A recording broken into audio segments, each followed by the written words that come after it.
생각지도 못했는데 가나선 사인선사법에 입제에 많이 부족하고 여러 가지가 덜 갖춰진 사람이 법회를 하게 돼서 송구스럽고 죄송합니다. 어제까지도 그제 스님하고 메시지를 주고받았는데 문광 스님하고 메시지를 주고받았는데 상황이 많이 안 좋아져 가지고 말을 할 수가 없다 하면서 제가 그랬죠. 영상이나 다른 분을 모시라고 그러니까 스님께서 저보러 법회를 해 주십시오 하고 부탁을 해서 부족하지만 이 자리에 올라왔습니다. 먼저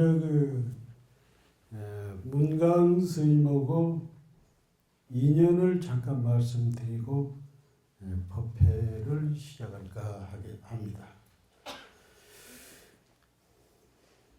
제가 보문사에서 수행 정지를 하고 있는데 해거 스님이 계시는 금강선원의 법연화 보살님을 비롯해서 학예사에서 문광 스님 법문을 들었던 몇몇 보살님께서 이렇게 좋은 법문이 있으니까 한번 들어보십시오 하고 테이프를 저한테 주더라고요. 그래서 시간을 내서 법문을 들었습니다. 그리고 깜짝 놀랐습니다. 이 시대에도 이렇게 금강경, 기실론, 하함경, 선법문까지 일목요연하게 정리해 주시고 모든 마지막 공부는 참선해야 한다. 이 법문을 전 듣고 깜짝 놀랐습니다. 그래가지고 몇 년 전에 문광 스님께서 서울 불교 국제 박람회 초빙이 돼서 법문을 한다고 제가 가서 스님의 법문을 듣고 와가지고 있는데 제가 인사동에 갔는데 인사동 조금이라는 비빔밥집에서 스님을 또 우연히 만난 거예요. 그러면서 제가 우리 보문사 법문을 부탁을 하고 또 그 뒤에 제가 전화로 여러 번 간청을 해서 법문을 듣게 되었습니다.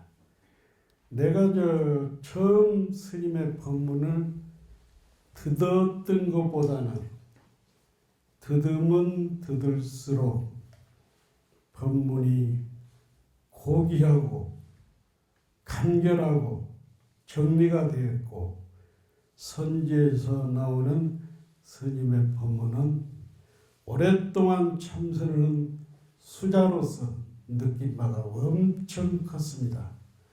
그래서 스님한테 양해를 얻어서 매달 둘째 주 일요일에 저희 절에서 정기 법회를 하고 작년 10월 2일에 보문사는 낙성식 전에 그러니까 우리 보문사가 선언으로서 마무리를 하는데 스님께서 큰 힘이 되었고, 스님이 보문사 법석에 출연함으로써 보문사는 새롭게 태어나고 있습니다. 저는 문광스님을 이렇게 표현합니다. 이 시대의 선지식이고 지금 현재 미래 한국 불교다. 지금도 이끌어 가시지만은 미래에도 한국 불교를 이끌 수 있는 선지식이다.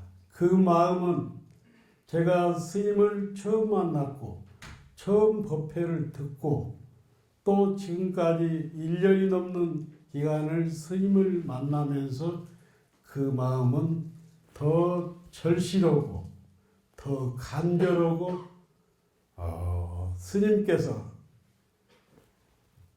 스님께서 하시는 가르침과 법문이 한국 불교를 앞으로 리드하고 스님의 가르침대로 공부하면은 한국 불교는 새롭게 꽃을 피고 부처님의 법이 대한민국에서 확실하게 꽃을 피리라 믿어 의심치 않습니다.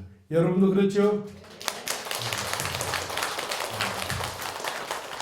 그래서 오늘 법문은 스님께서 그동안 유튜브나 우리 법문사에서 했던 법문 중에서 제가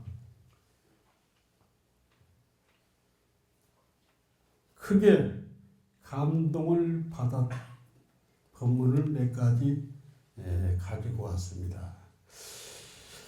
얼마 전에 그 돌아가신 봉암사의 정명 스님은 이런 말씀을 하셨어요. 이런 말씀을. 부처님은 마실에서 저작거리에서 만들어진다. 저작거리 사람들이 그 스님의 원행을 보고 그 사람의 원행을 보고 저 스님은 부처님 같다. 그러니까 바깥 사람들이 그 스님의 그 사람의 원행을 보고 저 스님은 부처님 같다. 그래서 내가 부처라고 얘기 안 해도 저작거리 사람들이 부처로 불러줄 때 진정한 부처로 태어난다. 그래서 이제 저 같은 경우는 그 말에 굉장히 공감을 하고 있습니다. 그래서 이제 선배나 후배들이 가끔 저한테 물어봐요. 스님이 가장 존경하는 스님이 누굽니까? 이렇게 저한테 물어보면 저는 머물지 않고 바로 축서사 무여선사라고 저는 대답을 했어요. 왜냐하면 스님께서는 무여스님께서는 원행이 말과 행동이 늘 일치를 이뤘다는 하나를 이뤘다는 얘기예요. 그러면 지금 스님이 가장 존경하는 스님이 누구냐? 나한테 묻는다면은 누구겠어요? 문광스님이라고 그랬어요. 문광스님의 법문을 듣고 나면 버릴 것이 없어요. 버릴 것이 없고 정말로 여법하게 정리를 잘 해주잖아요. 저도 그 문광스님의 근강경이라든가 기실론이라든가 함경을 통해서 내가 여러 스님한테 배웠던 것을 정리를 못했던 부분을 정리를 하고 또 문광스님이 저희들보다 나이가 이렇게 세속 나이가 적잖아요. 그런데 어떻게 옛날 얘기를 그렇게 잘 알아요? 저도 지금 불교방송을 5년 동안 하고 있는데 우리 도반들이 그러잖아요. 시범 스님처럼 옛날 스님들 얘기를 정확하게 잘하는 스님이 없다고 하는데 저보다 몇 배를 잘 알아.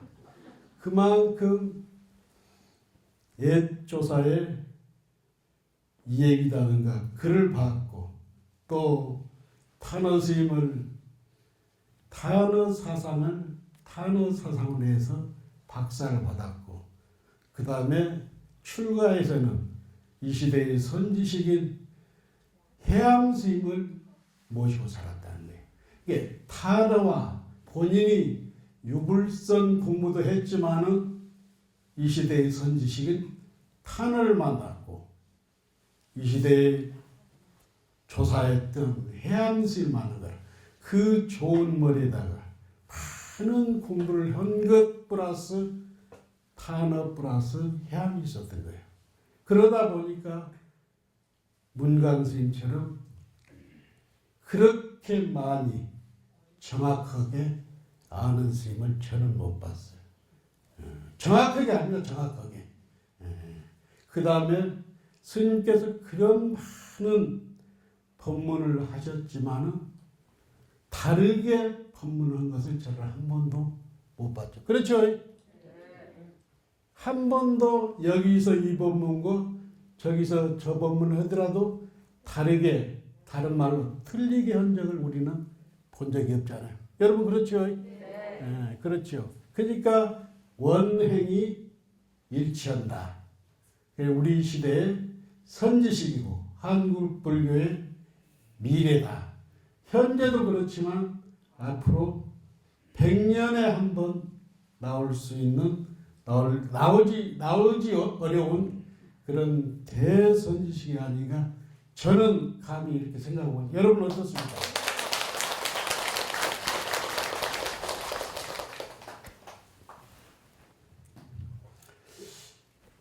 문강 스님의 법문 중에서 이 법문은 제가 서함 스님이라고 봉암사 조실을 했던 서함 스님한테 이 법문을 20대 초반에 들었어요. 그런데 유튜브를 보다 보니까 문강 스님의 사법계 금강석에서 했더라고.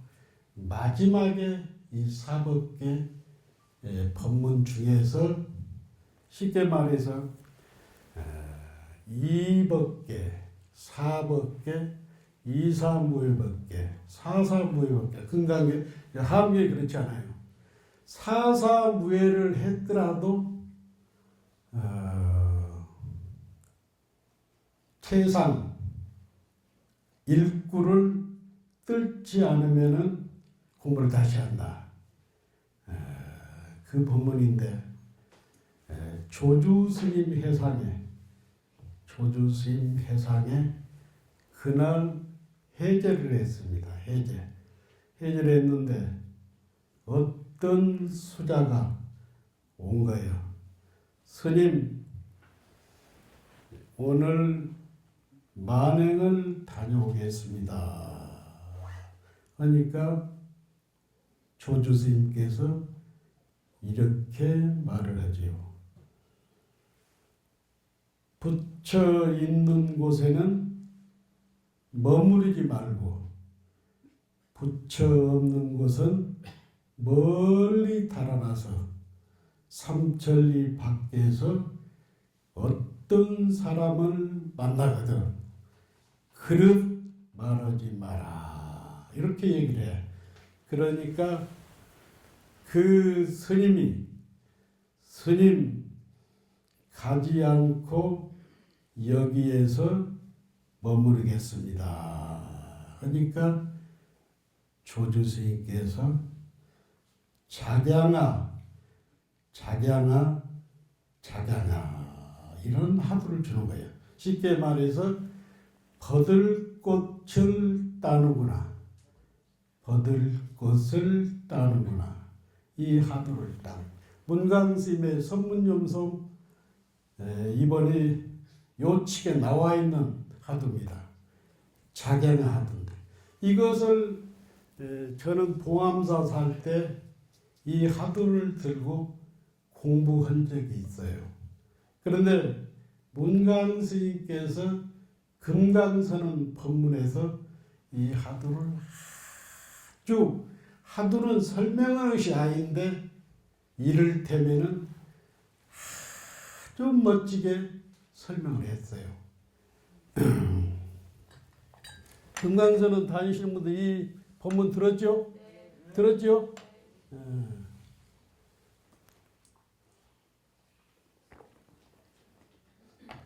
붙여 있는 곳, 붙여 있는 곳, 붙여 있는 곳은 바로 금강경의 무하잖아요. 그 다음에 기실론에서는 이법계잖아요. 그렇죠? 붙여 있는 곳, 붙여 있는 곳에도 머무르지 말고, 붙여 없는 곳, 바로 색을 얘기하잖아요. 그래서 이것은 생멸문이잖아요. 붙여 있는 곳도 머무르지 말고, 붙여 없는 곳도 머무르지 말고, 삼천리 바깥에서 어떤 사람을 만났을 때 그 자리, 일문, 중도 자리는 말로 할 수 없는 거다 하면서 작양아 하두를 준 거예요. 그래서 이 하두를 들 때 여러분들이, 제가 개인적으로 면담을 해보면 하두를 생각보다는 잘못 들고 있는 분들이 많아. 그러면 이 하두는 어떻게 들어야 하냐면, 어쩌서 작양하라 했을까? 근데 어쩌서를 할 때 앞에 이 얘기들을 알아야 한다는 거예요. 어쩌서 작양하라 했을까? 어쩌서 작양하라 했을까? 이렇게 하두를 드는데, 예를 들어서 시신마 하두를 든단 말이에요. 시신마 하두를 들 때도 부모 미생전 본래 면목이 이목고, 그러니까 주제가 부모 미생전 본래 면목이란 말이에요. 그러면 이 할 때 부모 미생전 본래 면목이 이에 포함되는 거야. 그래서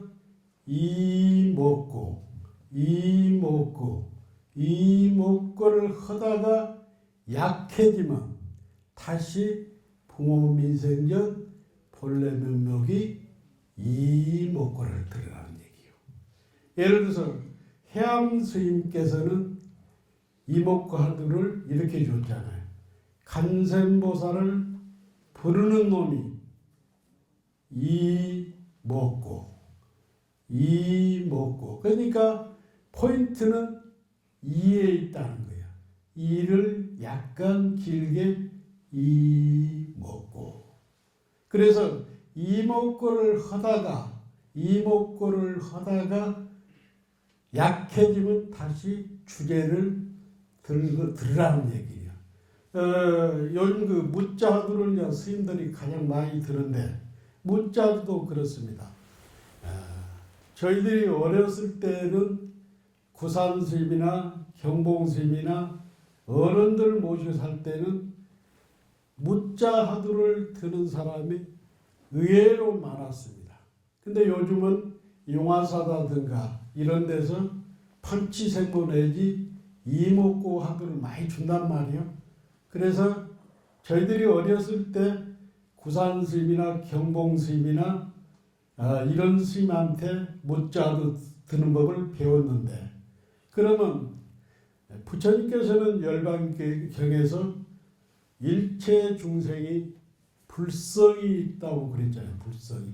근데 조주 스님은 없다고 했잖아요. 이게 어쩌서 없다 했을까? 어쩌서 없다 했을까? 이렇게 드는데 이 없다 무를 어떻게 되냐면 어쩌서 없다 했을까? 그래서 하두가 어느 정도 익으면 무라 그리고 다시 전제로 가서 주제로 가서 개불성이 있다고 했는데 어쩌서 조주 스님께는 없다 했을까? 어쩌서 무라겠을까?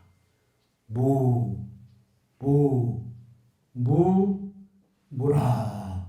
해인사 같은데 극락전에 가면 노스님들이 무라 이렇게 외우는 스님들이 많았단 말이야. 그래서 요즘은 그런 법문을 사실은 듣기가 어렵단 말이야. 그래서 이제 묻자하도 또 예를 들어서 남전하상 남전 참여라고 하죠. 남전하상 해상에 남전 스님이 누구냐면 조주 스님의 근사잖아요. 남전 스님 해상에 동당 서당에 고양이가 왔다 갔다 한 거예요. 근데 이 고양이를 서로 자기 것이라고 동당 서당 스님들이 원쟁이 붙은 거예요. 그래서 하루는 남전 스님께서 고양이를 딱 잡아가지고 고양이 턱에다가 칼을 딱 대고 한마디 너희들이 제대로 잃으면은 고양이를 살려주고 그렇지 않으면 고양이 목을 딱 딴 거예요. 그래서 딱 그러니까 아무도 대답한 사람이 없어. 그래서 고양이 목을 남전 스님이 쳐버렸단 말이에요. 근데 마침 만행 같은 조주 스님이 온 거야. 그래서 상황을 설명을 하고 너는 어떻게 생각하냐고 딱 물으니까 조주 스님이 신발을 하나 딱 머리에 이고 나가버린 거예요. 그러니까 남전 스님이 뭐라고 하냐면 조주가 있었으면은 고양이를 살렸을 텐데 이렇게 얘기를 한 거예요. 그 하두는 남전 참묘라고 해서 문강 스님께서 그래 이 하두는 제1구가 아니다고. 그렇지만은 거기에 들어갔는데 그 하두는 어떻게 되냐면 어쩌서 머리에 신발을 이고 갔을까? 중요한 것은 어쩌서 머리에 신발을 이고 갔을까? 이 어쩌서 안에 앞에 주제를 분명히 생각을 해야 한다. 이해가 되죠? 네. 그것이 중요한 거예요. 앞에 어쩌서 안에 앞에 주제가 분명히 들어야 한다는 거예요. 그래서 이제 생각이 끊어진 것을 선은 그 생각이 끊어진 것을 선이라 그러는데 우리가 보통 그러잖아요. 보통 생사를 해탈해야 한다. 생사를 해탈해야 한다. 불교의 궁극적인 목표는 생사의 해탈에 있다. 이렇게 얘기하는데 문광스님 법문에도 나오지만 생사는 몸뚱이가 아니라 생각이 일어나고 꺼지는 것에 벗어나야 한다. 그래서 우리가 하도를 깊이 들다 보면은 생멸이 끊어지잖아요. 생멸이 끊어지는 것이 생사해탈이지 몸이 죽고 사는 것이 생사이탈이야. 이 부분도 이해가 되죠? 생멸이 한 생각이 일어나지 않는 것이 생사이탈이라는 거예요. 그래서 그 성철 스님께서는 그 공부의 깊이를 이렇게 말씀하셨어요. 우리가 화두를 딱 든다 하면은 의정이 되고, 화두가 딱 되면 의정이 되고, 의단이 되고, 타선일편이 되고, 내면처리에서 깨친다. 이렇게 얘기했는데 문광 선생님께서는 이 부분을 정리를 잘했더라고. 우리가 화두를 들 때 동정일례라고 하잖아요. 움직일 때나 앉아있을 때나 화두가 잘 들리는 것을 동정일례라고 하잖아요. 동정일교. 그 다음에 꿈속에서 화두가 들리는 것을 몽중일례라고. 또 잠이 깊이 들었을 때 화두가 들리는 것을 숙명일례라고 하잖아요. 그래서 문광스님께서는 이건 내가 처음 보는 건데 몽중일례하고 숙명일례를 합쳐서 오매일례라고 이렇게 표현했죠. 그리고 오매일례라고 표현했 그 말 맞습니다. 그리고 어떤 말씀을 하셨냐면 우리가 화두를 들고 연부를 하다가 아침에 딱 자면은 화두가 들려있고 연불이 된 사람이 있단 말이에요. 그런데 잠속에서는 안 됐잖아요. 잠을 잘 때는 화두가 분명히 안 됐잖아요. 그런데 이것은 몽중일려, 오매일려가 아니다는 거예요. 맞습니다. 그거. 문광스님 분명히 주장을 했어요. 화두가 꿈속에서도 진짜로 들려야, 꿈을 꾸면서도 들리고 잠을 깊이 자면서도 화두가 들려야 그것이 몽중일려고 숙명일려고. 그렇지 아침에 자고 딱 일어났을 때 화두가 들려있는 것은 몽중일려나 오매일려가 아니다.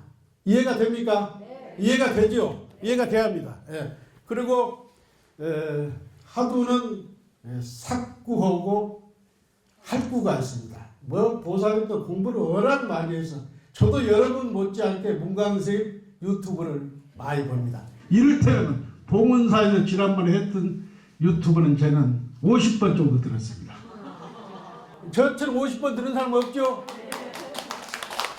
그러니까 공부를 할 때 자기가 신은다 하면은 목숨까지도 바쳐가지고 그 스승에게 몸을 던져야 합니다. 그래야 공부가 진전이 되죠. 그 정도 50번 들었어요. 정말입니다. 아침에도 지금 듣고 왔습니다. 산에 갈 때도 딱 끼고 관악산을 갑니다. 서너 번 들을 수 있잖아요. 그렇게 하다 보니까 문광스님, 탄원스님 사상과 가르침이 뼛속까지 들어있습니다. 그것을 알고 있으면 안 돼. 이것을 실천하지 않으면 안 된다는 거예요. 실천하는. 우리 시대에 선지식이 왔습니다. 그러면 선지식을 믿고 그 가르침을 실천했을 때 내 삶이 선지식으로 출현하는 거예요. 내가. 그렇죠? 네.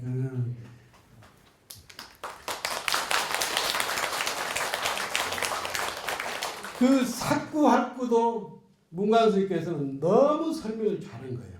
내가 다른 스님들 많이 법문 들어봤지만은 삭구할구를 설명을 이렇게 잘한 스님이 없어. 할구는 뭐냐? 화두가 제대로 들리는 것을 할구라고 하는 거예요.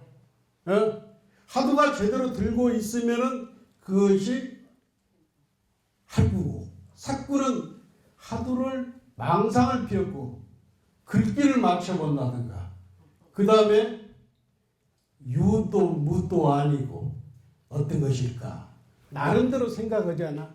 이것은 삭구가 된다는 거예요. 할구에서 깨치하니 삭구에서 깨치면 자기 자신도 구제를 못한다는 얘기예요. 할구에서 깨쳐야만이 생사를 해탈하고 중생을 제도할 수 있는 거예요.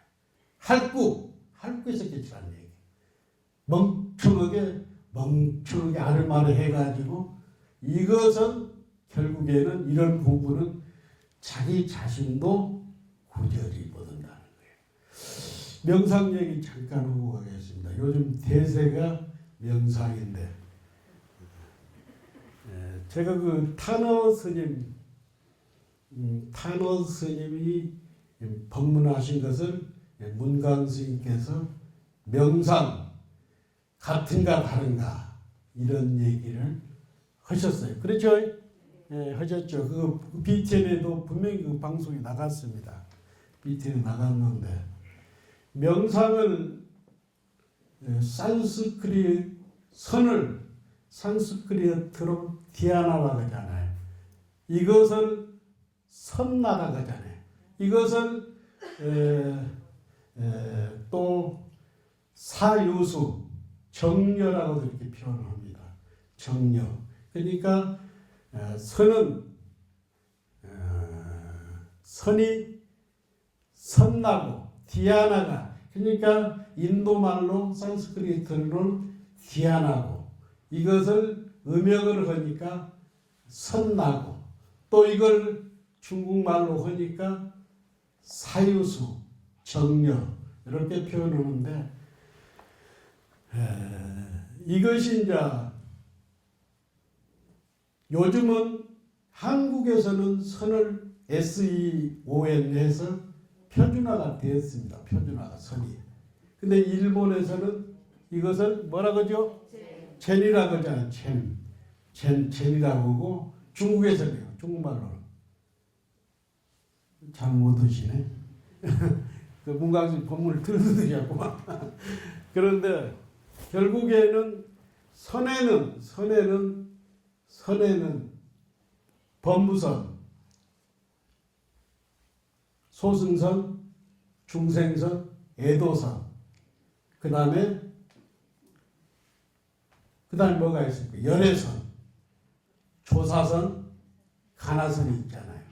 간화선이 있는데, 이게 조사선이 당나라 때는 굉장히 유행이 됐잖아요. 그때만 해도 사람들이 근기가 수승하다 보니까 뭐 수행자가 서로 이 얘기하다가 조사들하고 이 얘기하다가 언하에 다 깨쳤어. 그런데 가면 갈수록 사람들이 근기가 약하고 또 분별 망상이 심해져. 요즘 사람들 분별 망상이 많잖아요. 그러니까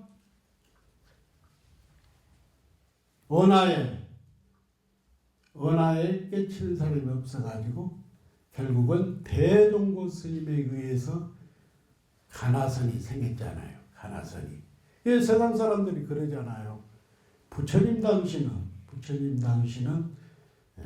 간화선 공부를 안 했는데 왜 지금은 간화선 공부를 하느냐. 의문을 갖잖아요.